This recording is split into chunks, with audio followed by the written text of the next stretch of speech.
Responsibility develops power. There is enough latent force in a Maximite torpedo shell to tear a warship to pieces. But the amount of force or explosive power in one of these terrific engines of destruction could never be ascertained by any ordinary concussion. Children could play with it for years, pound it, roll it about, and do all sorts of things with it. The shell might be shot through the walls of an ordinary building without arousing its terrible dynamic energy. It must be fired from a cannon with terrific force, through a foot or so of steel plate armor, before it meets with resistance great enough to evoke its mighty explosive power. Every man is a stranger to his greatest strength, his mightiest power, until the test of a great responsibility, a critical emergency, or a supreme crisis in his life calls it out.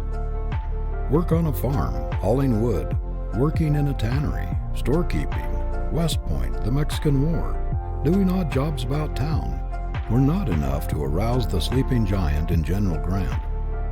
There is no probability that he would ever have been heard of from outside his own little community, but for the emergency of the Civil War. There was a tremendous dynamic force in the man, but it required the concussion of the great Civil War to ignite it. No ordinary occasion touched his slumbering power. No ordinary experience could ignite the powder in this giant. Under common circumstances, he would have gone through life a stranger to his own ability, just as most of the great dynamite shells now in existence will probably never be exploded because of the lack of a war emergency great enough to explode them. Farming, wood chopping, rail splitting, surveying, storekeeping, the state legislature, the practice of law, not even the United States Congress furnished occasions great enough, resistance strong enough to ignite the spark of power, to explode the dynamic force in Abraham Lincoln. Only the responsibility of a nation in imminent peril furnished sufficient concussion to ignite the giant powder in perhaps the greatest man that ever trod the American continent. There is no probability that Lincoln would have gone down in history as a very great man but for the crisis of the Civil War. The nation's peril was the responsibility thrust upon him which brought out the last ounce of his reserves, his latent power of achievement, the resources which he never would have dreamed he possessed but for this emergency. Some of the greatest men in history never discovered themselves until they lost everything but their pluck and grit, or until some great misfortune overtook them and they were driven to desperation to invent a way out of their dilemma. Giants are made in the stern school of necessity. The strong, vigorous, forceful, stalwart men who have pushed civilization upward are the products of self-help. They have not been pushed or boosted, but they have fought every inch of the way up to their own loaf. They are giants because they have been great conquerors of difficulties, supreme masters of difficult situations. They have acquired the strength of the obstacles which they have overcome. Many of our giant businessmen never got a glimpse of their real power until some great panic or misfortune swept their property away and knocked the crutches out from under them. Many men and women never discovered their ability until everything they thought would help them to success had been taken away from them, until they had been stripped of everything that they held dear in life. Our greatest power, our highest possibility, lies so deep in our natures that it often takes a tremendous emergency, a powerful crisis to call it out. It is only when we feel that all bridges behind us are burned, all retreat cut off, and that we have no outside aid to lean upon, that we discover our full inherent power. As long as we get outside help, we never know our own resources. How many young men and young women owe their success to some great misfortune, which cut off a competence, death of a relative, the loss of business or home, or some other great calamity, which threw them on their own resources and compelled them to fight for themselves. Responsibility is a great power developer. Where there is responsibility, there is growth. People who are never thrust into responsible positions never develop their real strength. This is one reason why it is so rare to find very strong men and women among those who have spent their lives in subordinate positions in the service of others. They go through life comparative weaklings because their powers have never been tested or developed by having great responsibility thrust upon them. Their thinking has been done for them. They have simply carried out somebody else's program. They have never learned to stand alone, to think for themselves, to act independently. Because they have never been obliged to plan for themselves, they have never developed the best things in them. Their power of originality, inventiveness, initiative, independence, self-reliance, their possible grit and stamina. The power to create, to make combinations, to meet emergencies. The power which comes from continuous marshaling of one's forces to meet difficult situations, to adjust means to ends. That stamina or power which makes one equal to the great crisis in the life of a nation is only developed by years of practical training under great responsibility. There is nothing more misleading than the philosophy that if there is anything in a youth it will come out. It may come out, and it may not. It depends largely upon circumstances, upon the presence or absence of an ambition-arousing, a grit-awakening environment. The greatest ability is not always accompanied by the greatest confidence or the greatest ambition. There is at this moment enough power latent in the clerks or ordinary employees in almost any of our business houses to manage them as well as, or better than they are being managed today, if the opportunity and necessary emergency to call out this dynamic force should arise. But how can clerks who remain behind counters, measuring cloth, selling shoes or hosiery year in and year out, ever know what latent power for organization, what executive ability or initiative they possess? It is true that some of the more ambitious and courageous get out and start for themselves, but it does not follow that they are always abler than those who remain behind. Sometimes the greatest ability is accompanied by great modesty and even timidity. Then again, employees conscious of great ability are often deferred from taking the risk of launching out for themselves because of possible disaster to those depending upon them for daily bread. But thrust great responsibility upon a man, drive him to desperation, and the demand will bring out what there is in him. It will call out his initiative, his ingenuity, his resourcefulness, his self-reliance, his power to adjust means to ends. If there are any elements of leadership in him, responsibility will call them out. It will test his power to do things. I have in mind a young man who developed such amazing ability within 6 months from the date of a very important promotion that he surprised everybody who knew him. Even his best friends did not believe that it was in him. But the great responsibilities, the desperate situation thrust upon him brought out his reserve power, and he very quickly showed of what stuff he was made. This promotion and a little stock in the concern which had been given him aroused his ambition and called out a mighty power which before he did not dream he possessed. Tens of thousands of young men and young women today are only waiting for a chance to show themselves, waiting for an opportunity to try their wings. And when the opportunity, the responsibility comes, they will be equal to anything that confronts them. Proprietors of large concerns are often very much exercised by the death of a superintendent or lieutenant who is managed with exceptional ability. They are fearful that very disastrous results may follow and believe it will be almost impossible to fill his place. But while they are looking around to find a man big enough for the place, someone perhaps, who was under the former chief, attends to his duties temporarily and makes even a better manager than his predecessor. Young men and young women are rising out of the ranks constantly, everywhere, who fill these positions oftentimes much better than those who drop out and whose places it was thought almost impossible to fill. Do not be afraid to pile responsibility upon your employees.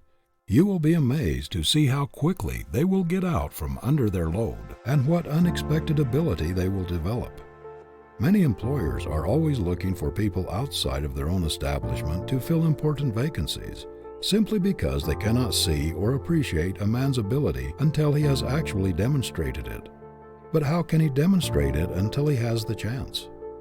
There are probably today scores of young men in every one of our great business houses who are as capable as the present heads. There is no position that cannot be filled as well or better than it's being filled now by someone who is still in the ranks and who has not yet been heard from in any distinctive way. When some great statesman falls, the people often look about, to find that there is apparently no one to fill his place. But from an unexpected source, perhaps from a little out-of-the-way town, from the common ranks, there comes a man who is equal to the emergency. The way to bring out the reserve in a man is to pile responsibility upon him. If there is anything in him, this will reveal it. Some of us never quite come to ourselves in fullness and power until driven to desperation. It is when we are shipwrecked, like Robinson Crusoe upon an island, with nothing but our own brain and hands, nothing but resources locked up deep in ourselves, that we really come to complete self-discovery. A captain never knows what is in his men until they have been tested by a gale at sea which threatens shipwreck. That there are great potencies and power possibilities within us which we may never know is proved by the tremendous forces that are aroused in ordinary people in some great crisis or emergency. The elevator boy may have never dreamed that there was anything heroic in his nature. He may never have thought there was a possibility of his rising in the world to the importance of the men whom he lifted to their offices. But the building takes fire, and this boy, who was seldom noticed by anyone, who did not show any special signs of ability, in a few minutes develops the most heroic qualities. He runs his elevator up through the burning floors when choked with smoke, the hot cable blistering his hands, and rescues 100 people who but for him might have lost their lives. A ship is wrecked at sea, and a poor immigrant becomes the hero of the hour, commanding a lifeboat and giving orders with calmness, authority, and force when others have lost their heads. A hospital takes fire, and the delicate, timid girl invalid develops into a heroine almost instantly and does a giant's work. In fires and wrecks, in great disasters or emergencies of all kinds, are enacted deeds of daring and of sublime heroism which, before the great test came, would have been thought impossible by those who did them. No one ever knows just how much dynamic force there is in him until tested by a great emergency or a supreme crisis. Oftentimes, men reach middle life and even later before they discover themselves. Until some great emergency, loss, or sorrow has tested their timber, they cannot tell how much strain they can stand. No emergency great enough to call out their latent power ever before confronted them, and they did not themselves realize what they would be equal to until the great crisis confronted them. I've known several instances where daughters reared in luxury were suddenly thrown upon their own resources by the death of their parents and the loss of their inherited fortunes. They had not been brought up to work, did not know how to do anything useful, had no trade, and no idea how to earn a livelihood. And yet all at once they developed marvelous ability for doing things. The power was there, latent, but responsibility had not hitherto been thrust upon them. Young men suddenly forced into positions of tremendous responsibility by accident or death are often not the same men in 6 months. They have developed strong, manly qualities which no one ever dreamed they possessed. Responsibility has made men of them, and it makes women of inexperienced and untried girls who are suddenly thrust into an emergency where they are obliged to conduct a business or support a family. Many people distrust their initiative because they have not had an opportunity to exercise it. The monotonous routine of doing the same work year in and year out does not tend to develop new faculties. All the mental powers must be exercised, strengthened, before we can measure their possibilities. I know young men who believe in everybody but themselves.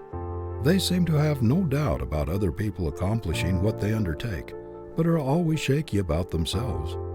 Oh, do not put me at the head of this or that. Somebody else can do it better than I. They shrink from responsibility because they lack self-faith. The only way to develop power is to resolve early in life never to let an opportunity for doing so go by. Never shrink from anything which will give you more discipline, better training, and enlarged experience. No matter how distasteful, force yourself into it. There is nothing like responsibility for developing ability. Never mind if the position is hard. Take it and make up your mind that you are going to fill it better than it was ever before filled. I once heard a man say he regretted more than anything else in his life that he had indulged his natural inclination to decline every position of responsibility offered him. He was naturally so shy that any position which attracted attention or gave him the least publicity was distasteful to him. His magnificent possibilities remain undeveloped because he has never had that responsibility which calls out one's reserves and develops his latent powers. Many a time he thought he would change his course and made up his mind never to let another opportunity for self-development go by him unimproved. But the habit of delaying until he should be better prepared got such a hold of him that he could not change. The result is that although he is a man of recognized power, with a superb mind, his life has been an extremely quiet one, very tame and unimportant compared with what it would have been had he made it a rule to thrust himself into every position of responsibility which would have called out the best in him. Many people never discover themselves or know their possibilities because they always shrink from responsibility. They lease themselves to somebody else and die with their greatest possibilities unreleased, undeveloped. Personally, I believe it is the duty of every young person to have an ambition to be independent, to be his own master, and to resolve that he will not be at somebody else's call all his life, come and go at the sounding of a gong or the touch of a bell, that he will at least belong to himself, that he will be an entire wheel and not a cog, that he will be a whole machine, although it may be a small one, rather than part of someone else's machine. The very stretching of the mind toward high ideals, the looking forward to the time when we shall be our own masters, working along the lines of a resolution, a fixed, irrevocable determination, has a strengthening, unifying influence upon all the faculties. And you will be a stronger man or woman, whatever your future, if you keep steadily, persistently in your mind your own individual declaration of independence. It means freedom. It means delivery from restraint, from a certain feeling of slavery which attaches to every subordinate position. I do not believe that it is possible for anyone to reach the same magnitude of manhood or womanhood, to grow to the same stature, after giving up the struggle for absolute independence, or the hope of going into business or profession, or something else all of one's own. It is true that not every person has the executive ability or strength of mind, the qualities of leadership, the moral stamina, or the push to conduct a business successfully for himself and stand his ground. There are also many instances of young men who have others dependent upon them, and who are not in a position to take the risks of going into business for themselves. A great many, however, work for others merely because they do not dare to take the risk of starting on their own responsibility. They lack the courage to branch out. The fear of possible failure deters them. Moreover, a great many start as boys in certain occupations, work up to a fairly good salary, and though they may be ambitious to be independent, are yet held back by the distrust of their own powers and the advice of others to let well enough alone, until the habit of doing the same thing year in and year out becomes so fixed that it is very difficult to wrench themselves out of their environment. Again, a great many people prefer a small certainty to a big uncertainty. There is no disposition to hazard, no desire to take risks in their makeup. They do not want to assume large responsibilities.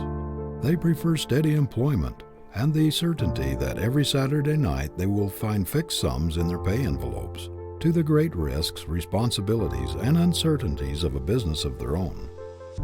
You may not have the ambition, the desire, or the inclination to take responsibility. You may prefer to have an easier life and to let somebody else worry about the payment of notes and debts, the hard times, the dull seasons, and the panics.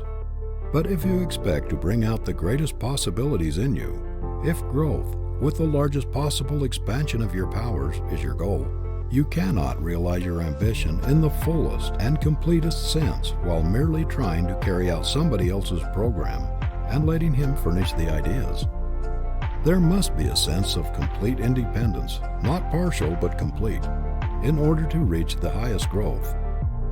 We do not attain our full stature of manhood or womanhood in captivity or in slavery, but in freedom, in absolute liberty.